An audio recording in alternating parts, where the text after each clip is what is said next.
माननीय सदस्य श्रीमती इकरा चौधरी जी।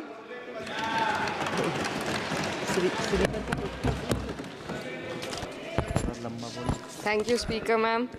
I rise to speak on the demand for grants of the Ministry of Education. And while the Union Ministry of Education recently celebrated the 4th anniversary of NEP 2020 with the week-long Shiksha Saptah, this grandstanding does nothing to address the stark reality. And as a member who have very recently been a student too, I would like to shed some light on the facets that are not as rosy as the government might think. Despite NEP 2020's clear directive and the Kothari Commission's long-standing recommendation for 6% of GDP in education, the Ministry of Education's allocation is less than half of what has been recommended. The biggest cut has been for the University Grants Commission, which saw a 61% dropping from 6,409 crores to only 25 crore this time, which will affect the higher education of our country. And in 2020, India's average learning adjusted years of schooling was 7.1 years, lagging behind countries like Mexico, Kenya, Sri Lanka, Iran, UAE, and even Palestine. The foundational skills are alarmingly weak among 14 to 18-year-olds. About 25% of those surveyed couldn't read a standard 2-level text in their regional language, and only 43% could solve a simple division problem. Shockingly, nearly 43% of undergraduate students also struggled with basic division. This report is a testament to the fact that in reality, our education system has failed to educate a large section of the population, especially students from underprivileged backgrounds dependent on state-run education. So, Speaker, ma'am, higher education, especially for women, is crucial to gaining empowerment and employment. And the AISHE report shows that only 10.4 colleges in the country were exclusively female. The constituency that I represent and other such areas in the country where patriarchal beliefs have prevented women from accessing co-ed colleges. Therefore, we need women specialized institutions so that women can get educated and get further in the society. Ma'am, पिछले 7 साल में देश भर में 70 paper leak हुए हैं, जिससे 2 करोड़ युवाओं की ज़िंदगी बर्बाद हुई है। नीट, नेट और अन्य ऐसे पेपर लीक से हमारे देश की परीक्षा कराने वाली संस्थानों की छवि पर गहरा धब्बा लगा है, और जिसके कारण देश के युवा का इस सरकार के निष्पक्ष परीक्षा कराने की क्षमता से भरोसा उठ चुका है। इसी के संदर्भ में NCRB की जो स्टूडेंट सुसाइड रेट है वो 7.6 हो गई है, ऐसा 2022 की रिपोर्ट में बताया गया था। Ma'am, similarly, the situation is for the NET and DU-LLB entrance examination. The abrupt cancellation and the mismanagement of the NTA is a crucial issue that the government needs to look into.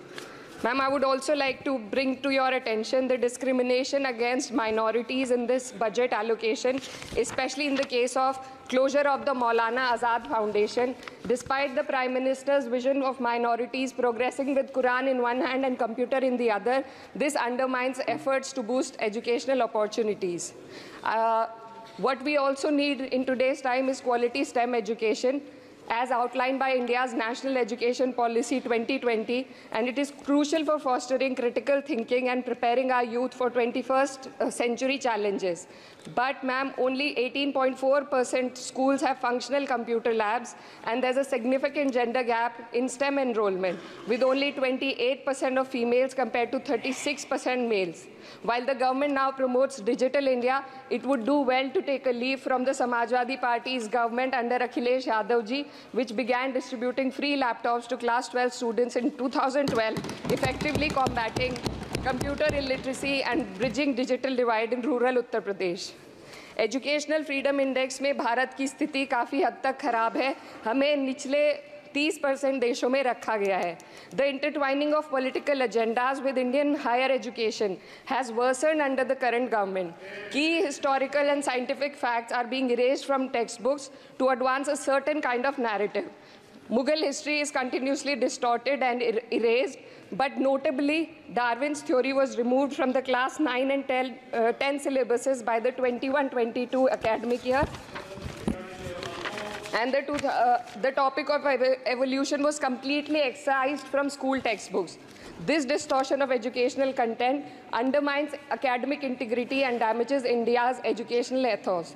Ma'am, when we are competing for in the world with first-class countries, we also need to look into why our students need coaching in spite of having schools and higher education and those funded by the government. The incident of 3 students dying in UPSC coaching has once again exposed the harsh reality, just a minute, man, and plight of a significant segment of our population. These young individuals, hopeful of securing government jobs, endure poor living conditions in places like Kota and Rajendra Nagar.